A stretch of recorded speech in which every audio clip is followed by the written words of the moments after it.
Review exercise of unit number 4 continue कर रहे हैं with question number 3 and in question number 3 हमें 4 parts given है और हमें एलसीएम और एचसीएफ फाइंड आउट करना है with the help of factorization method.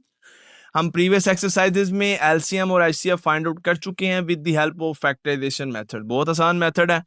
आइए जी फिर वन बाय वन इन तमाम पार्ट्स को सोल्व करते हैं। फर्स्ट वन पार्ट में दो एक्सप्रेशंस हमें गिवन है। फर्स्ट अगर आप एक्सप्रेशन देखें date is 4x³ plus 12x² और सेकंड एक्सप्रेशन है 8x² प्लस 16x। अब हमें इनकी फैक्टराइजेशन चाहिए। तो जो फर्स्ट एक्सप्रेशन है 4x³ प्लस 12x², मैं अगर इसके फैक्टर्स बनाने की कोशिश करूं तो 4x² यहाँ से कॉमन आ जाएगा, तो रिमेनिंग मेरे पास यहाँ पे रह जाएगा x प्लस 3। वो फैक्टर्स बन गए, very simple.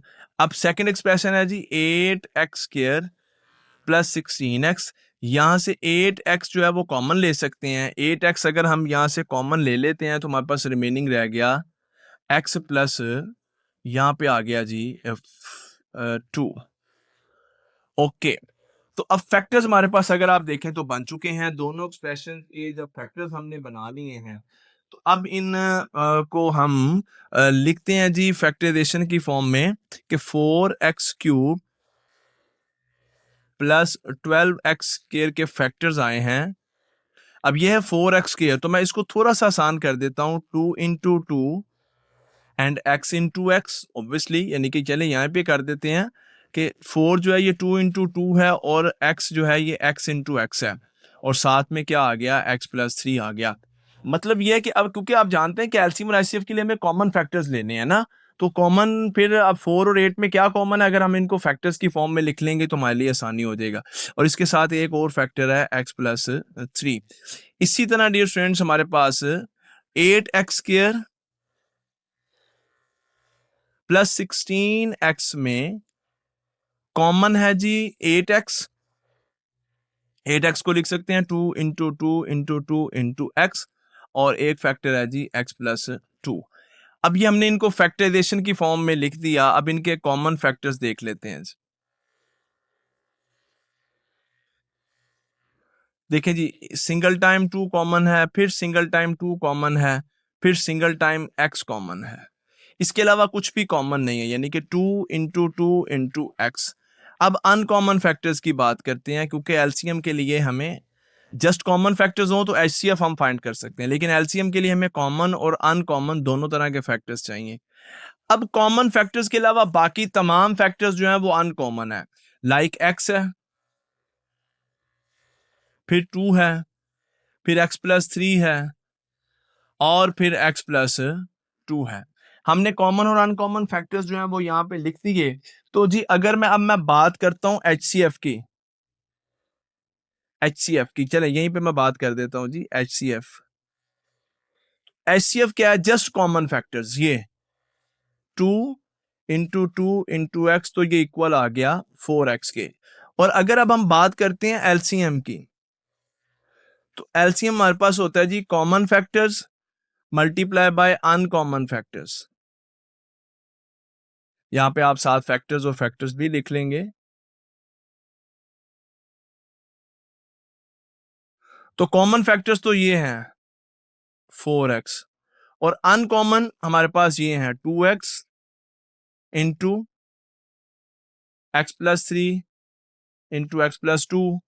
I think just इसको मल्टीप्लाई कर देते हैं, ये हो जाएगा 8x² और x plus 3 into x plus 2। सो ये हमारे पास एलसीएम की वैल्यू आ गई जो कि आपकी बुक के साथ आंसर भी मैच कर रहा है।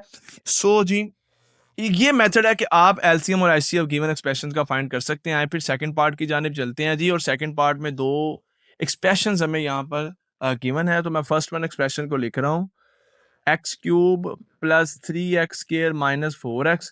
अब मुझे यहाँ पर जी पहली बात तो x कॉमन नजर आ रहा है, तो मेरे पास रह गया x² प्लस 3x माइनस 4। अब ये क्वाड्रेटिक फैक्टर है, तो इसको मैं फैक्टराइज करूंगा मिडिल टर्म को सेपरेट करके, तो मैं लिखूंगा जी x² plus 4x minus x minus 4। देखिए अब आपकी इतनी तो ग्रिप होनी चाहिए कि आप एक्सप्रेशन को जो है वो फैक्टराइज, अब यहाँ पे समझाना मतलब फैक्टराइजेशन नहीं है, यहाँ पे तो हमारा काम है एलसीएम और एचसीएफ, और एलसीएम और एचसीएफ आप नहीं निकाल सकते जब तक आपको फैक्टराइजेशन फैक्टर्स नहीं बनाने आते होंगे। सो देख लें कंप्लीट चैप्टर जो एक्सरसाइज 4.1 से हम स्टार्ट करते हैं फैक्टराइजेशन को, और फिर एक्सरसाइज 4.3 और 4 में आके हम एलसीएम और एचसीएफ को डिस्कस कर रहे होते हैं। तो तमाम चीज़ें एक दूसरे के साथ जो है वो इंटरलिंक हैं। फैक्टराइजेशन आती है तो एलसीएम और एचसीएफ जो है वो आप फाइंड कर सकेंगे। सो मैंने यहाँ पे मिडिल टर्म को सेपरेट किया, तो x लेते हैं जी, x+4 आ जाएगा, -1 कॉमन लेंगे, अगेन x+4 आ जाएगा। अब यहाँ पे जी x+4 अगर हम एज ए कॉमन फैक्टर ले लेते हैं तो रिमेनिंग रह गया x-1। तो फैक्टर्स आगे जी इसके हमारे पास x into x+4 into x-1। Second expression है जी x² -x-6। यहाँ पे भी मिडिल टर्म सेपरेट होगी, कैसे होगी ये देखें जी, माइनस का 3x प्लस का 2x-6।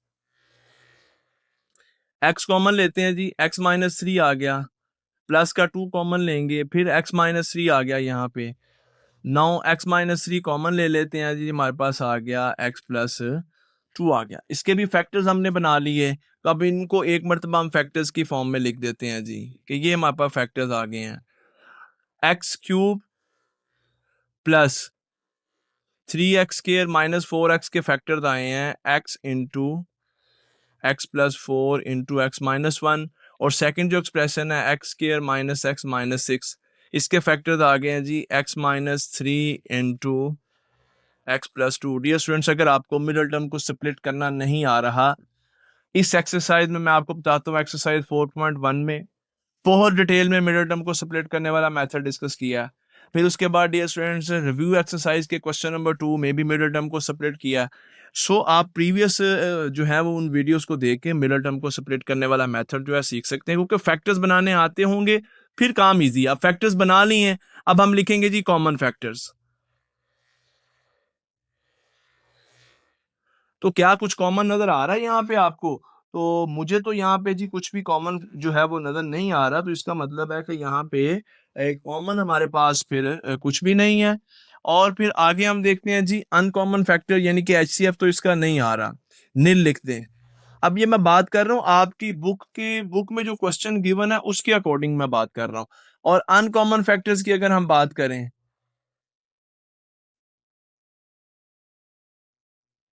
तो अनकॉमन फैक्टर्स में ये तमाम ही अनकॉमन फैक्टर्स हैं, x into x+4 into x-1 into x-3 into x+2। तो HCF जैसे कि मैं बता चुका हूं कि HCF हमारे पास क्या होता है, जस्ट कॉमन फैक्टर्स होते हैं। तो HCF तो डियर स्टूडेंट्स फिर हमारे पास आ गया, नील आ गया। और एलसीएम जो है कॉमन और अनकॉमन की प्रोडक्ट होती है, तो फिर कॉमन और अनकॉमन की प्रोडक्ट ये जो है ये हमारे पास डियर स्टूडेंट्स जो है वो एलसीएम एज ए एलसीएम यहाँ पर आ जाएगा। अब मजेदारी की बात डियर स्टूडेंट ये है कि ये आंसर अब आपकी बुक के साथ मैच नहीं कर रहा, क्योंकि आपकी बुक वाला जो है, मैं अब आपकी बुक के अकॉर्डिंग जो है वो बात करने लगा हूँ। आपकी बुक में जो है वो HCF गिवन है, ये देखें HCF आपकी बुक में x-1 जो है वो गिवन है। इसका मतलब है कि यहाँ पर फैक्टर्स में x-1 जो है वो आ रहा होता है, यहाँ पर x-3 नहीं होना चाहिए, फैक्टर्स में x+2 के साथ x-1 आना चाहिए। अब अगर तो हम इन ही वैल्यूज के साथ चलते हैं फिर तो डियर स्टूडेंट्स यहाँ पर x-1 जो है वो आना पॉसिबल नहीं है। बट अगर हम इस एक्सप्रेशन में इस एक्सप्रेशन में अगर डियर स्टूडेंट्स हम कुछ चेंजिंग कर देते हैं, और वो चेंजिंग हम क्या करेंगे जी, यहाँ पर x-1 फैक्टर उसी सूरत में आएगा जब हमारे पास ये वाली जो टर्म्स हैं, ये एक्सप्रेशन इस तरह से हो x² प्लस x एंड -2। अगर ये एक्सप्रेशन होगा तो फिर डियर स्टूडेंट्स हमारे पास इसके जैसे के फैक्टर्स बनेंगे। मिडिल टर्म को स्प्लिट करेंगे तो x² plus 2x minus 2x minus x common लेंगे, x+2 -1 कॉमन लेंगे, x+2 तो फैक्टर्स आ जाते हैं जी x+2 इंटू x-1। इस तरह हमारे पास x-1 जो है वो फैक्टर आता है अगर ये वाला एक्सप्रेशन इस तरह गिवन हो x² प्लस x-2। जबकि ये ऐसे गिवन नहीं है, तो अब नेक्स्ट टाइम एडिशन में या तो इस एक्सप्रेशन को करेक्ट कर दिया जाएगा या फिर आपके आंसर को जो है वो करेक्ट कर दिया जाएगा। अगर हम इस तरह लेके चलते हैं तो जी देखें फिर आप ये x-1 कॉमन फैक्टर आ जाएगा और फिर यहाँ पर x माइनस 1 जो है ये एज ए कॉमन फैक्टर यहाँ पर डियर स्टूडेंट्स नहीं आएगा, और इसके साथ साथ x माइनस 3 फैक्टर भी यहाँ पर नहीं आएगा। तो फिर अनकॉमन फैक्टर्स में हमारे पास जस्ट दो फैक्टर्स अनकॉमन रह जाएंगे। एक तो रह जाएगा x प्लस 4 और एक रह जाएगा जी x प्लस 2। फिर इस केस में हमारे पास एलसीएम जो है वो कॉमन और अनकॉमन की प्रोडक्ट यानी कि x into X minus 1 into x plus 4 into x plus 2 आ जाएगा। ये एलसीएम आ जाएगा और ये आपका एचसीएफ आ जाएगा, बट ये उस सूरत में है जब आप ये एक्सप्रेशन लेके मूव करते हैं। सो देखें डियर स्टूडेंट्स, मैं ईच क्वेश्चन में मैं कोशिश ये करता हूँ कि पहले तो आपकी बुक की स्टेटमेंट को फॉलो किया जाए, फिर उसके बाद आपकी एक्सरसाइज के साथ आंसर को मैच करना भी ज़रूरी होता है। फर्स्ट एडिशन है बुक का, काफ़ी ज़्यादा जो है वो एरर्स हैं और वो with the passage of time जो है वो नेक्स्ट एडिशन में ठीक होती जाएंगी। सो मैंने आपको ये सेकंड पार्ट बता दिया है जी। अब मूव करते हैं थर्ड पार्ट की जानिब, और थर्ड पार्ट में भी दो एक्सप्रेशंस गिवन है, तो आए इनको फैक्टराइज करते हैं। First expression is x square plus 8x plus 16 है, तो मिडिल टर्म को आसानी से सेपरेट कर लेंगे जी। यहाँ पे 4x प्लस 4x आ जाएगा। अब मैं ये मत समझिएगा कि मैंने बगैर सोचे समझे यहाँ पे 4x ले लिया, ऐसा बिल्कुल नहीं है। 16 को आप जानते हैं इधर कोफिशिएंट 1 से मल्टीप्लाई करेंगे 16 आ गया, और 16 के मैंने जो फैक्टर्स देखे तो 4 और 4 ही ऐसा फैक्टर है जिसको प्लस करें तो 8 आता है। ले जी x कॉमन लिया, x प्लस 4 प्लस का 4 कॉमन लिया, again x plus 4। Now x plus 4 हम कॉमन ले लेंगे तो हमारे पास रिमेनिंग भी x प्लस 4 रह जाएगा। इस तरह डियर स्टूडेंट्स हमारे पास फैक्टर्स बन गए हैं x plus 4 and x plus 4। अब सेकंड एक्सप्रेशन लेते हैं जी। सेकंड एक्सप्रेशन है x स्क्वायर माइनस 16। तो ये तो actually difference of two square है, a square minus b square वाला फॉर्मूला हम यहाँ पे यूज करेंगे। Then it will be x plus 4 into X minus 4। लेकिन जी फैक्टर्स हमारे पास आ गए हैं, इन एक्सप्रेशंस के फैक्टर्स लिख देते हैं। जो first expression x square plus 8x plus 16 के फैक्टर्स हैं जी x plus 4 and x plus 4, और सेकंड जो एक्सप्रेशन है एक्स स्क्वायर माइनस 16 इसके फैक्टर्स हैं x plus 4 into X minus 4। अब हमारे लिए कॉमन और अनकॉमन फैक्टर्स जो है वो फाइंड करना बिल्कुल मुश्किल नहीं है। तो अगर मैं बात करता हूँ कॉमन फैक्टर्स की, x प्लस 4 सिंगल टाइम तो जी यहाँ पर कॉमन है, और इनके अलावा बाकी जो दोनों फैक्टर्स हैं वो फिर अनकॉमन फैक्टर्स में चले जाएंगे।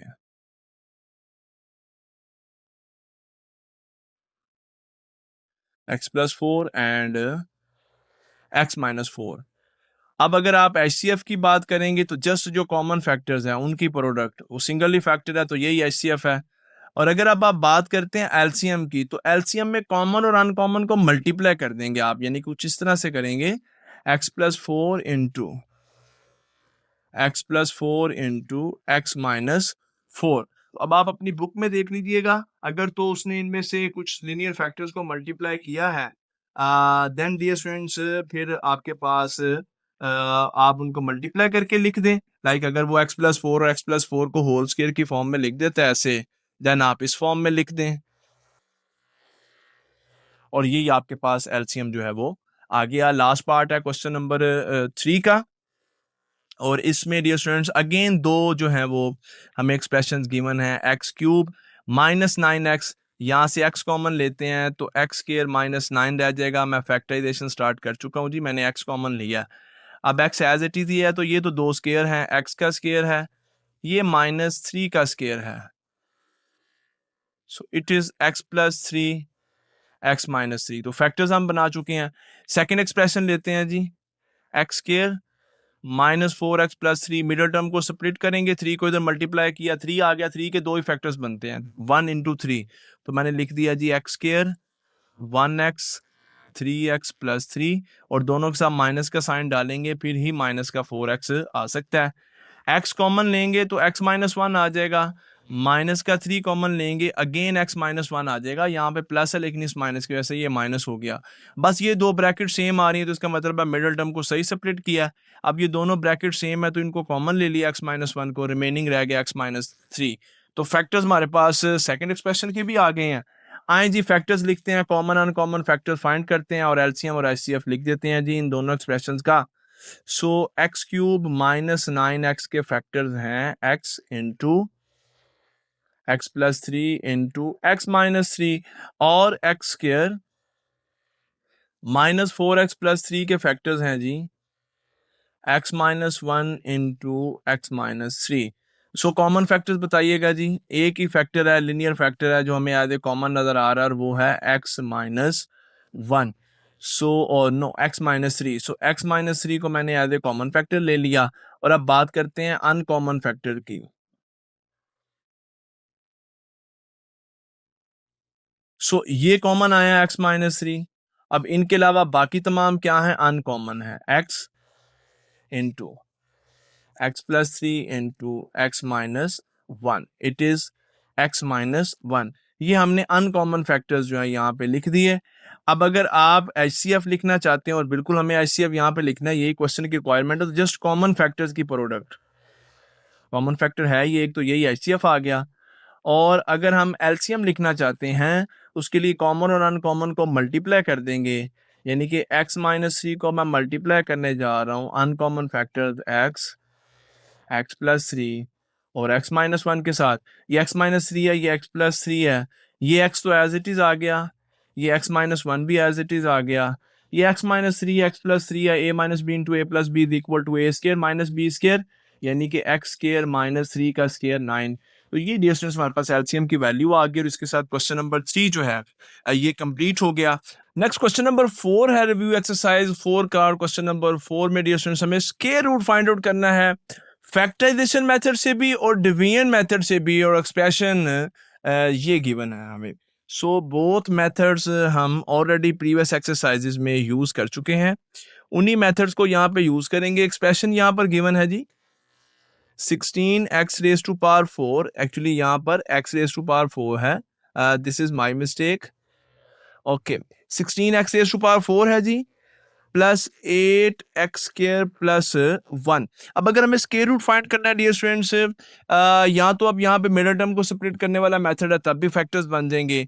यहाँ पे डियर स्टूडेंट्स हम यहाँ पर एक्चुअली ये जो मेथड है a plus B whole square, binomial का जो स्क्वायर हमारे पास बनता है, इस फॉर्मूले को हम यहाँ पर अगर यूज करें, इस साइड को वेरीफाई करें, तो हम इस फॉर्म में लिख सकते हैं। तो इस साइड को वेरीफाई करने की दो स्क्वायर्स चाहिए, एक प्रोडक्ट। सो ये फर्स्ट टर्म स्क्वायर है, ये तो स्क्वायर नहीं हो सकता, और ये टर्म है। सो ये 4x स्क्वायर का स्क्वायर है, और डियर स्टूडेंट्स ये हमारे पास फिर जो 1 है, ये 1 का स्क्वायर है। चेक कर लेते क्या ये प्रोडक्ट का पोर्शन बनता है, तो प्लस का 2 चाहिए into first element into second element, तो it is 16x raise to power 4 plus 1 plus 2 into 4 8x square. तो ये वेरीफाई हो गया कि जी ये इसी स्केयर वाले फॉर्मूले की राइट हैंड साइड, अब हम इसको लेफ्ट हैंड साइड पे लिख लेंगे। तो ये हमारा फर्स्ट एलिमेंट है 4x स्केयर प्लस 1, और ये हमने इसका होल स्केयर बना दिया।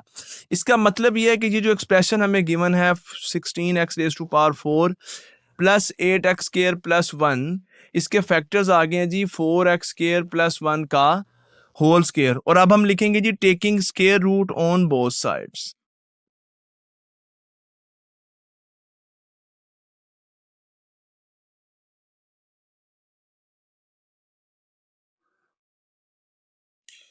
सो 16x raise to power 4 plus 8x square plus 1, इसका भी स्केयर रूट ले लेते हैं, और जी 4x स्केयर प्लस 1, ये जो इसके फैक्टर्स आए हैं मैंने बोथ साइड पे स्केयर रूट ले लिया, तो इसका स्केयर रूट इक्वल आ जाएगा जी। ये स्केयर और स्केयर रूट कैंसिल करेंगे तो प्लस माइनस के साइन के साथ 4x स्केयर प्लस 1, ये डियर स्टूडेंट्स हमारे पास स्केयर रूट आ गया है इस एक्सप्रेशन का with the help of factorization method. अब डिवीजन मेथड देखते हैं, और देखते हैं जी डिवीजन मेथड से भी सेम जो वैल्यू हमारे पास आनी चाहिए। सो आए जी मैं मूव कर रहा हूँ नेक्स्ट पेज पे। अब एक मरतबा दोबारा इस एक्सप्रेशन को मैं लिखूंगा, लेकिन इस मरतबा मैं इस एक्सप्रेशन को डियर स्टूडेंट्स डिवीजन के जो है साइन में लिख दूंगा। अब हमारे पास डिवाइजर नहीं होता, डिवाइजर बनाने के लिए सबसे पहले स्टेप में ये फर्स्ट टर्म हम लेते हैं और इसका स्क्वायर रूट लिखते हैं जी। हम इसका स्क्वायर रूट क्या आएगा, 16 का स्क्वायर रूट 4, और x की पावर 4 का स्क्वायर रूट आ जाएगा, x स्क्वायर आ जाएगा।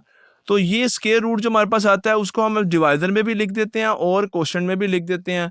फिर जब 4x² और 4x² को मल्टीप्लाई करेंगे इट विल बी 16 x की पावर 4। तो ये प्लस माइनस अब पहली टर्म जो है यहाँ पे ये तो कैंसिल हो जाएगी। नेक्स्ट डियर स्टूडेंट्स अब हम इन दोनों टर्म्स को ले लेते हैं जी 8x² प्लस 1। अब डिवाइजर कैसे बनेगा? अब डिवाइजर बनाने के लिए डियर स्टूडेंट्स हमें पहले तो इन दोनों टर्म्स को ऐड करना है, 4x² और 4x² ऐड करेंगे तो इट विल बी 8x²। अब फिर वही मेथड के इस फर्स्ट टर्म को इस फर्स्ट टर्म पे डिवाइड करते हैं, तो 8x² को जब हम 8x² पे डिवाइड करेंगे तो रिजल्ट आएगा 1। ये 1 हमें यहाँ पे भी ऐड करना है और ये 1 हमें यहाँ पे भी ऐड करना है। अब इस 1 को इस डिवाइजर के साथ मल्टीप्लाई करेंगे तो 8x² प्लस 1 आ जाएगा, साइन चेंज होंगे, प्लस माइनस ये कैंसिल हो जाएंगे, रिमाइंडर 0 आ गया। सो ये जो क्वोशंट आप जानते हैं, क्वोशंट ही एक्चुअली हमारे पास रिजल्ट होता है, स्क्वायर रूट होता है गिवन एक्सप्रेशन का। सो आप लिख सकते हैं जी 16x⁴ प्लस 8x² प्लस 1 का स्क्वायर रूट हमारे पास इक्वल आ गया 4x² प्लस 1 के। सो क्वेश्चन नंबर 4 कंप्लीट हुआ। Know the last question of this exercise which is question number 5। और ये क्वेश्चन सिमिलर है जी एक्सरसाइज 4.4 के जो लास्ट 4 क्वेश्चन मैंने आपको बताए थे कि जी वर्ड प्रॉब्लम लिखी होगी और उसमें लिखा होगा जी कभी बात कर रहे होंगे इन्वेस्टमेंट प्लान की, कभी बात कर रहे होंगे एनर्जी की, और बात घुमा फिरा के एक्चुअली एक एक्सप्रेशन दिया होगा। मेथड ये है कि एक्सप्रेशन गिवन होगा, आपने उसको फैक्टराइज करके एक्स की वैल्यू जस्ट निकाल देनी है, इतना सा काम होता है। तो आइए स्टेटमेंट तो पढ़ते हैं। Huriya is analysing the total cost of a loan modeled by the expression this one। ये एक्सप्रेशन है, x represent the number of years, this x represent the number of years, what is the optimal payment period for the Huria's loan। हमें x की value जो है यहाँ पे find करनी है क्योंकि x ही तो नंबर ऑफ ईयर्स है ना, तो कहता है कितना पीरियड लगेगा, कितना टाइम लगेगा। सो जी आए x की वैल्यू फाइंड आउट करते हैं। तो मैं लिख देता हूँ जी, सबसे पहले तो मैं इस एक्सप्रेशन को लिखता हूँ कि जी ये सी ऑफ x इस फॉर्म में दिया और एक्सप्रेशन है जी x² माइनस 8x प्लस 15। तो मैं एक मरतबा एक्सप्रेशन को लिख रहा हूँ क्योंकि इसको हमें फैक्टराइज करना है और एक्सप्रेशन देख के आप खुश हो गए हैं कि जी ट्राइनोमियल है, क्वाड्रेटिक एक्सप्रेशन है, मिडल टर्म को सेपरेट करना होगा और मिडल टर्म को इतनी मरतबा हम इस चैप्टर में सेपरेट कर चुके हैं कि अब तो आप फौरन ही समझ गए हैं जी। 15 को मल्टीप्लाई किया इसके कोफिशिएंट 1 के साथ तो आंसर क्या आ गया 15 के जी हमारे पास पेयर्स में फैक्टर्स आते हैं 1 मल्टीप्लाई बाय 5 और 3 मल्टीप्लाई बाय 5। तो अब ये पेयर यूज करेंगे जिसको प्लस करने से 8 आ सकता है। तो जी मैं लिख रहा हूँ एक x² के साथ 3x और 5x, ये मैंने 3 और 5 ले लिया, ये लास्ट में 15 एज इट इज। अब मैं क्या साइन इनके साथ लगाऊं कि माइनस का 8 बनेगा, तो ऑब्वियसली दोनों के साथ मुझे माइनस के साइन जो है वो पुट करने पड़ेंगे। फर्स्ट 2 टर्म्स में से x कॉमन लेते हैं, x माइनस 3 रह गया। इन दोनों टर्म्स में से 5 कॉमन है, लेकिन 5 यहाँ पे मुझे माइनस के साइन के साथ कॉमन लेना पड़ेगा क्योंकि ये माइनस है। अब माइनस के साथ कॉमन लिया तो यहाँ पे x रह गया, साइन चेंज, यहाँ पे 3 रह गया और साइन भी चेंज इस माइनस की वजह से। x माइनस 3 दोनों ब्रैकेट सेम है, इट मीन्स कि हमने मिडल टर्म को सही सेपरेट किया। तो अब ये same bracket as A common ले लें तो रिमेनिंग रह गया x माइनस 5। ये 2 फैक्टर्स डियर स्टूडेंट्स आपके पास आ गए हैं। और अब अगर आप इन फैक्टर्स को, यानी कि अगर हम c ऑफ x को 0 के इक्वल रख दें, यानी कि इन फैक्टर्स को x minus 3 into x minus 5, इनको अगर हम 0 के इक्वल रख देंगे तो फिर x माइनस 3 0 के इक्वल होगा या x माइनस 5 जो है ये 0 के इक्वल होगा। तो फिर डियर स्टूडेंट्स x की वैल्यू 3 है या फिर x की वैल्यू क्या है वो 5 है। और क्वाड्रेटिक एक्सप्रेशन या क्वाड्रेटिक इक्वेशन में आपको पता है कि x की फिर हमारे पास 2 ही वैल्यूज आती हैं। सो इसके साथ रिव्यू एक्सरसाइज 4 और यूनिट नंबर 4 जो है ये कंप्लीट हुआ।